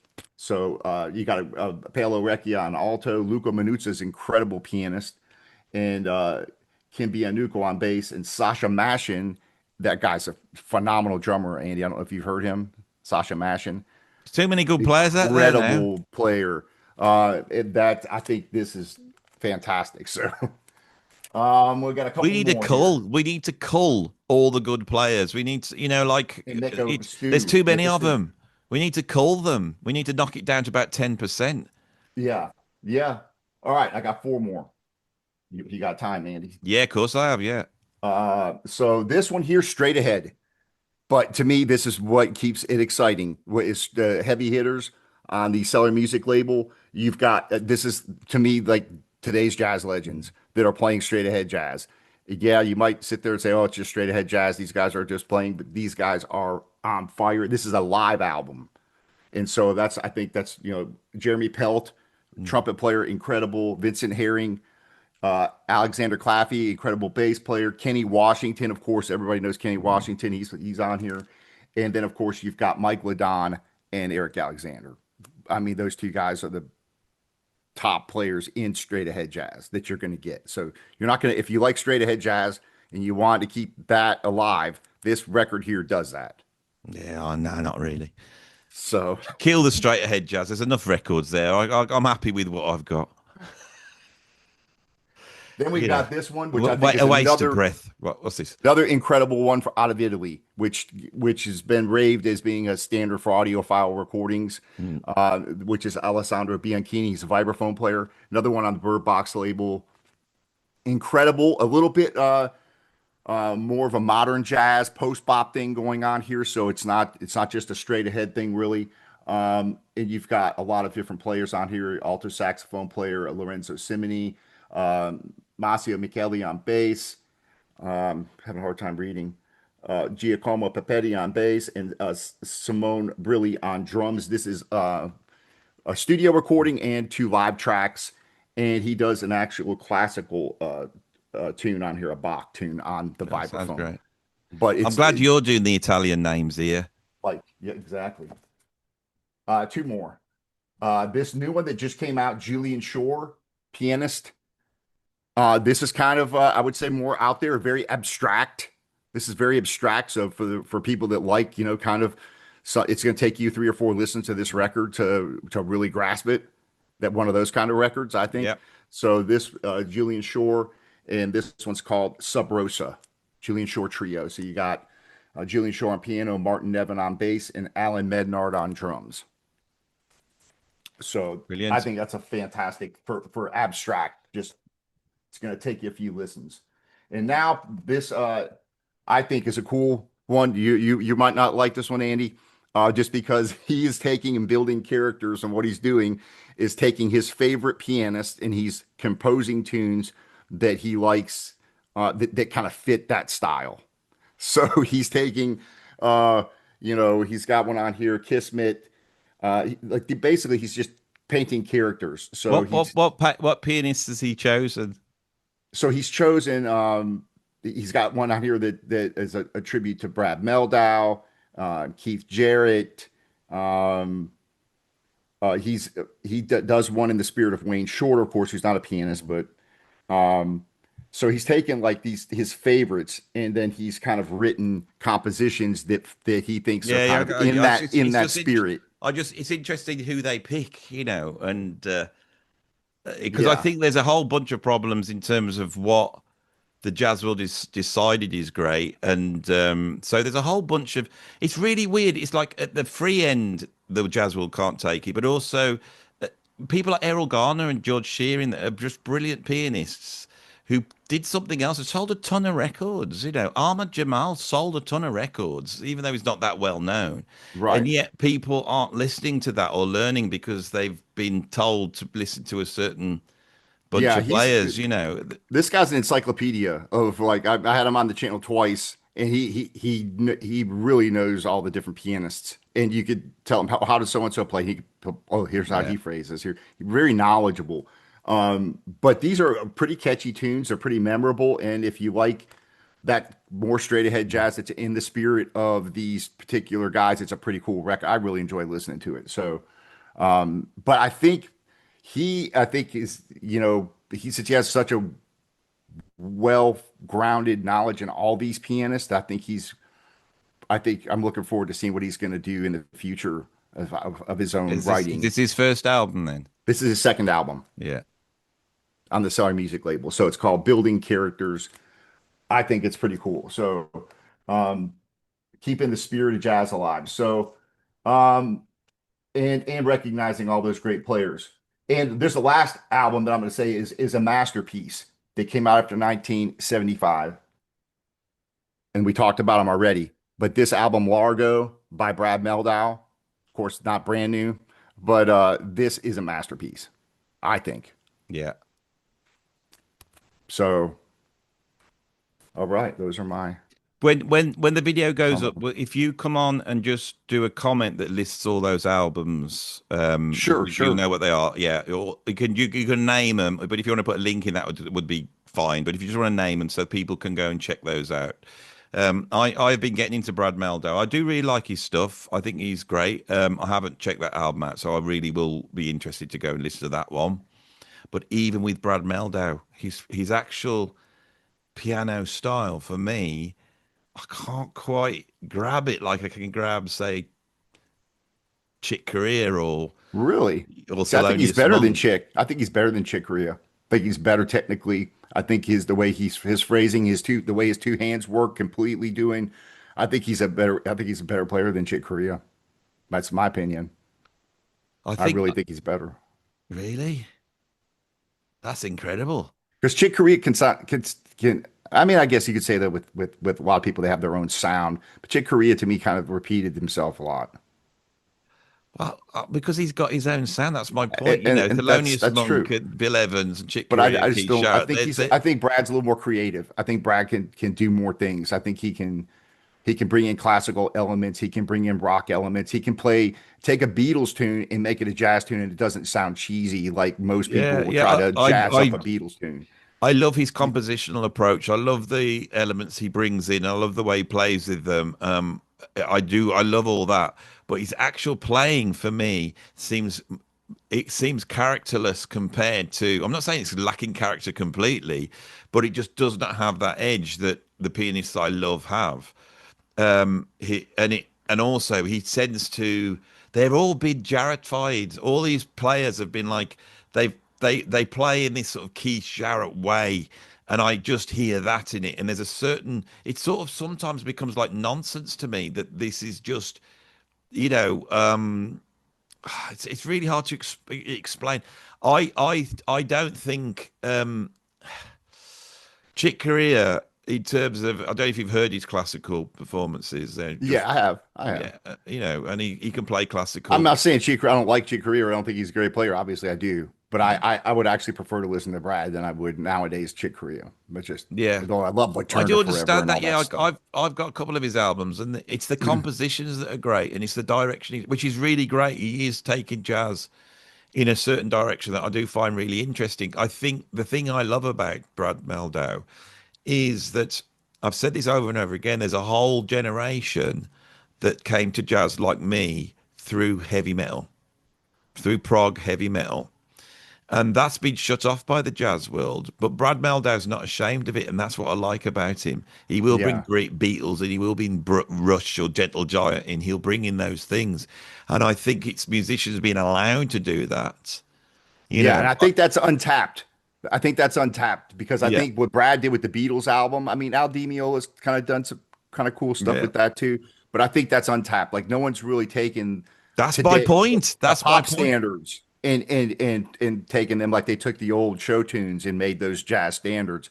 You could do the same thing with a lot Yeah, of the I mean, I think that's untapped. Or the you Herbie know, like I Hancock said. album, A New Standard, was a brilliant example of that. Yeah, There's a whole exactly. bunch of Yeah, jazz yeah. musicians who've done this, but it's see when I was young, there was a group put together called Svengali, and it was a big band, a tribute to Gil Evans. It had all the players in, and I got offered the gig as the drummer, and then I jammed up with some of the guys, and I got invited to go to a bunch of jam sessions. I started to go to those jam sessions. And then somebody who knew me very well said, You're going to get kicked off it all. I was kicked off all the jam sessions, right? All of them. And I couldn't work out why. And then this band that I was lined up to play, this keyboard went and said to the main guy, Don't get Andy Edwards and he can't play. It's literally, he can't play. And they went and got this kid in who was my student. So I obviously had more chops than this guy. And this was when I was very young. And then I started to try and fight against this. And I found that I wouldn't be let in. And I tell you what it is. I'd got three toms on my drum kit and a double bass drum pedal. Honestly, it was, Yeah. I think that's what it was, is that I didn't have a jazz kit and I got a double, and I was doing a ton of double bass drumming. Right. Now, I then did a clinic tour a few years later with Simon Phillips, and Simon Phillips I had was put gonna bring him together up. hard bop. He had a hard bop band. He did a hard bop album, really good. I can't remember what it's called. It's straight hard bop with the best players that the LA jazz scene. And he said, "There's no point in gigging in the UK. I'll never get a gig." And I said, "Well, I got some contacts." So I rang up and spoke to them. He was right. I started to speak. They Couldn't get were it going to book him in the even with mid. him. And I was going, but Wow. he's played with Mick Jagger, and he's played with Stanley Clarke, and I could see their faces dropped as I said that. They didn't want him Interesting. in. And Simon can play better than any, as a jazz player, he's one of the greatest Yeah. that's ever lived, but they would not let him in. And I rang him back, and I told him, and I'd said some of the stuff that they'd said to me, and it was just, he was just like going out. It's always been like that. We're not the only players I've ever played with in the UK have been American players because they're much more like working players. I think the American jazz scene is slightly different to the British jazz scene. a lot of people are really championing the British jazz scene and saying there's some exciting stuff coming out of it. But it's incredibly elitist. Like, and I could carry on telling you these stories. Yeah, yeah, You yeah. It's a shame, the door shuts. The door shuts. especially Now, for someone like him. mm, It's incredible. yeah. Now the fusion thing, last 10 years, it suddenly opened. Now I put that down to Snarky Puppy. Hmm. Because no one can Yeah, argue with that because it's like so huge. And I think that's opened that up. But still, I'm getting messages from people saying I can't get on this festival. No one's interested in me doing this and this and this. And yeah, it's a fun. But that's where it started with me, was just noticing that me as a player, because I'd come from heavy metal, that they didn't like that. And then you start chatting to players. All the kids that were interested in playing jazz when I was at college were metalers, but they're hitting a wall. And I'm like, yeah, open the yeah. door and let them in. Right, Go and right. listen to what the metalers are doing. All of it, it's on the blues end, the songy end, but also on the extreme stuff. Because the extreme stuff, and you get an artist like Pat Metheny, who 30 years ago was exploring. He did like zero tolerance for silence. One of his greatest compositions is Roots of Coincidence, which is like metal stroke with drum and bass. And that guy's like 70 now. He was doing it, Yeah, opening the yeah. door. Yeah, they'll go, well, we're lit. I did an album with electronica artists. Yeah, they're doing all the artsy fartsy stuff. They won't open the door. The modern metal drummers, the modern metal musicians are so innovative at the moment. The things they are Hmm. doing are very, very interesting. Yeah, I I haven't would listened to a love, lot of that. So I would love to see that integrated into jazz. I don't want those guys to come in doing blast beats, but it would be nice to open those doors and have a few records with those players on and see what it sounds like. yeah, yeah, yeah. And I was thinking of Simon Phillips before you brought him up because I think he's a great example of taking jazz and putting it into progressive rock, or because his albums, Protocol, Yeah. all the stuff that he's doing is, I think, fantastic. That's kind of one of the guys keeping rock music alive. I think. Well, when I talk about soloists, and I really do like Brad Mehldau, and I think he's one of the geniuses. I'm just trying to point out that the modern soloists don't seem to quite have the character of soloists, say, 40 years ago. But one pianist that has got it, and I think she's an absolute genius, is Hiromi. Oh, incredible! I She's was going to like, bring her up. I was so going to I bring her just, up. I think she's creative, but Yes, she's creative. I think it's because she's from Japan, so there's a different cultural thing, right? And yes, the Japanese are still buying albums. They have held on to it. That's part of it. But I feel she's so fueled with the spirit of jazz that you can't keep it in. yeah, incredible. She's sold prog and fusion to the masses because she does it by sheer will. And if Hiromi can do it, I think Hiromi is the greatest contemporary jazz musician on the planet at the moment. I can't think of Yeah, I anyone was going greater. she's really good. And of course, Simon Phillips played with her on Yeah. three But albums. she's also done a lot of other albums that got really interesting stuff on there. So yeah, I'll Yeah, give she's you that. In the UK, we've got this guy Yusuf Days who everyone is championing, and I quite like what he's doing. He's quite interesting. But yeah, I would say Hiromi I like very much. I've got tastes that go from very commercial to. I was listening to a British pianist the other day, and it was really funky fusiony jazz, but it was great. Annette, someone can't remember. Annette, it was great. So I've got my ear there. The trouble is, I can't remember anything now. I'm getting old. yeah. Yep. So I appreciate you. I really appreciate you having me on. I really do, and having a good discussion. And yeah, I think So I think what I will finish up with saying that really enjoyed chatting to Matthew. I know I've given him a hard time, but hopefully it's created an interesting interview. I do apologise for talking over him, but I wanted to, I know I always do that, and I do apologise for that, Matthew. I did shout back at you many a time, but I wanted to get a little bit of oomph into it. oh yeah, But please, if you are interested in what's going on in the jazz scene, don't come to me to find out. I ain't gonna ever tell you, right? By the time it comes to me, it's like mainstream. It comes to modern jazz. So go and check out uh, Belisario Sonic. Is that right? yeah, you got it. YouTube link is in the Appreciate it. description of this video. Go and check him out. Stick some likes on it. Say some comments, and I think Matthew could be a really good touchstone for me to be able to come back every now and then just to go through some of the great new jazz. So, you've got my email. Send me something if you think I'd like it. Yeah, I No, no, will. nobody doing like tributes to Keith Jarrett though. Right. But if there's something you think that, oh, That's Andy might yeah, like this, and then we can go and have a chat about it. And absolutely. it's good to have an opinion about music. It's really good to have people go, I don't like that album. I like that album because people go, I'm going to go and have a listen to that then. Exactly. I know And what I'm maybe you doing. I'm like it, not being maybe. nasty. Everyone thinks I'm being a nasty Andy. I'm not. I'm trying to do something here. Say what you think. Don't be afraid. Right. I Yep. like the Motivate cover to people. that Brad Meldo album. Hold that up again. It looks, that's like a really interesting cover. It's not what you'd expect, is it? Yeah. No. Is Yeah. that? Pretty cool. Yeah, I love It's got it. like a yeah. You can see the Is that just stuck on the back of his head? yeah. It's like a picture stuck on the back of his head, and then on the back, you That's pretty. You and see, it's little it's a touches like gatefold that too. that I see that and go, yeah, he's You probably see it a little bit better without the plastic on it. But yeah, yeah, yeah, it's great, and great. Yeah, he's a visionary. That bloke is. He's a yeah, he visionary. is. So I think that's another example of someone that kind of took things and has his own sound and kind of influenced a lot of people coming after him. Brilliant. I think we're done, Matthew. Did you enjoy that? I did enjoy it. I really appreciate having the conversation and being open to having the conversation because most people, like you were saying, they don't want to have a healthy debate or healthy discussion on Well, things, it's it's and it's we not all can it's learn from each other. it's not life and death, is it? And it's like That's true, right? I know I'm an old curmudgeon that only wants to listen to 70s jazz fusion and prog. I know that's what I am, right? I love that music, and that's what I champion on my channel. Um, I've got so many albums by modern artists. I stick them in the car. I really enjoy them. I'm not sat there going, oh, I hate this and I hate that and I hate this and I hate that. But I hope I've outlined some of my moans, and I hope there's something in there. And I hope people have seen that actually you've got your head in the modern jazz stuff and you're loving it, and there is actually a load of exciting stuff.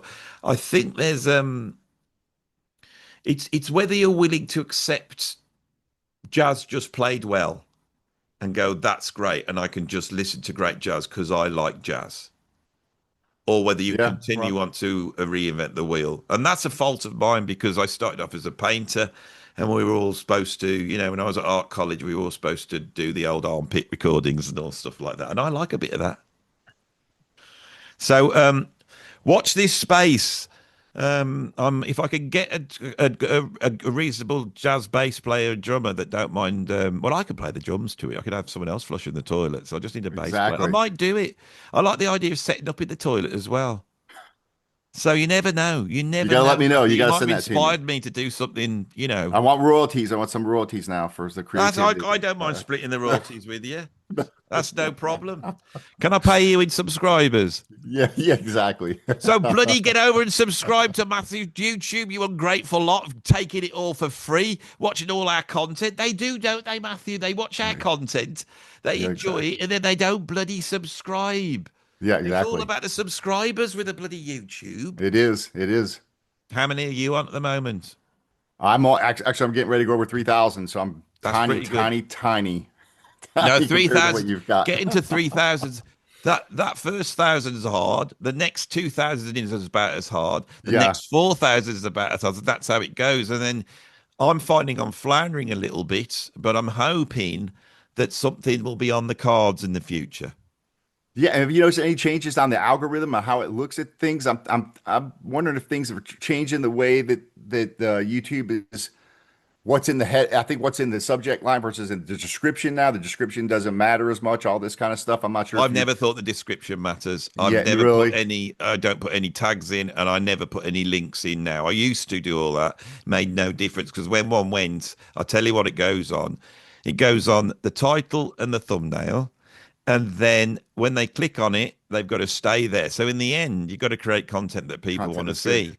And Yep. that's the bottom line. And my opinion is that fundamentally with YouTube, you've got to you've got to love it or hate it. You've got to be emotional, and you've got to come out and have an opinion. You Right. know. and it's like you can do that however you want.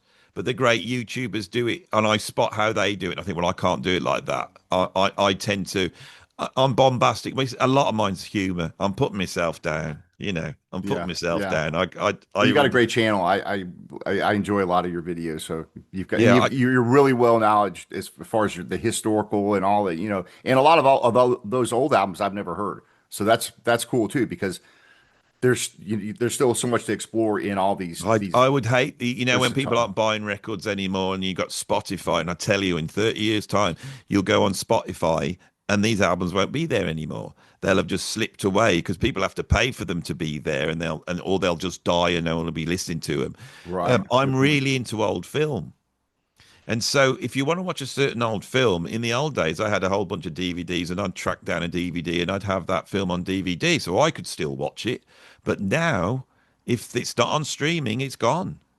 Yeah. It's gone. Yep. And so, I worry about that happening with jazz. Yep. Jazz should be nowhere near Spotify, but that's another No. discussion. Yeah. Well. Yeah.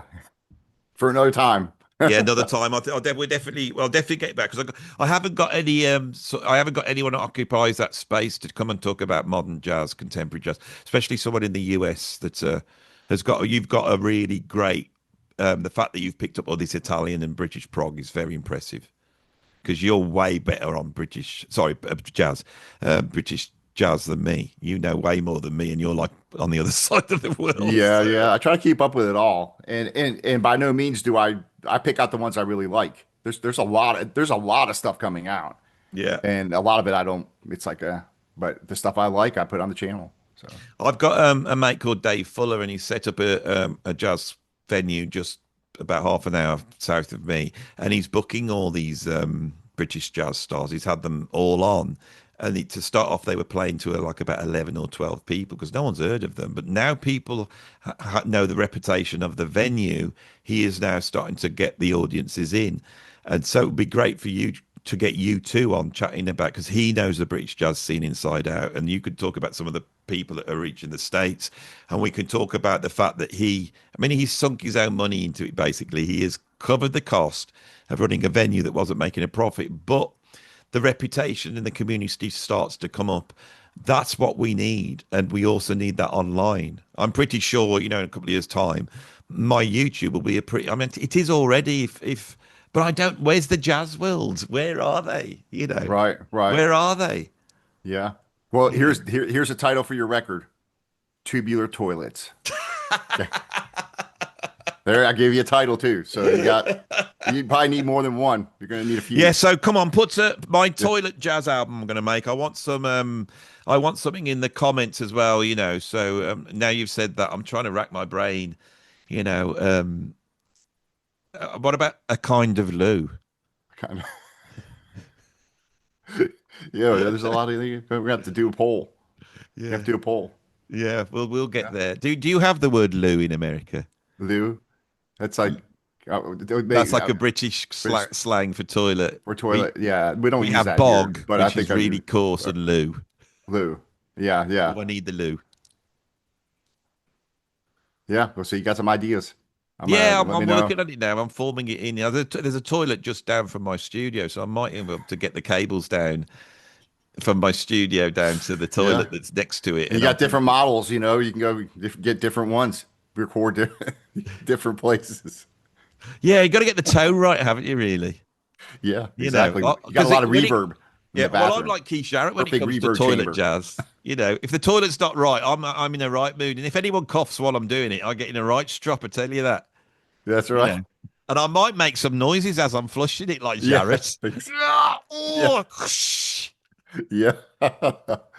Yep. you've invented the best thing in jazz. You were It's there. You were trying to make out it was terrible, and it's not. It's the best thing anyone's thought up. I could get some. I could get some real virtuosos in to do some toilet jazz. Yeah. There you There's go. so much. There's so much. Stuff. I mean, I wonder if Brad Meldau will come in and do some toilet jazz with me. Or maybe like you said, the alto tenors. We could have a urinal, bass Yeah, in the. there you Yeah, go. yeah. Brad would be good Get on get the some good. urinal. I'm just taking the piss. Anyway, should we just get out of this? It's gone Yeah. into sort of British humor at the moment. Yeah. So Well, I'm going to again, thank stop. you so much. And well, yeah, hopefully we can get together again and I'll let you know if I run across anything I think you're Yeah, interested in do that. That's brilliant. I'm and going to hit. let's keep in touch. I'm going to press stop now. So thank you, Matthew. And you know what you got to do: subscribe, join my Patreon, do all that. Go and subscribe to Matthew. Do all that. Give me some money. Do all that bit. You know, put a like on it, and keep your opinions to yourself. If you agree with Matthew, I don't want your stinking pushback on my comments. That's all I'm saying. I will get very angry if anyone doesn't agree with me.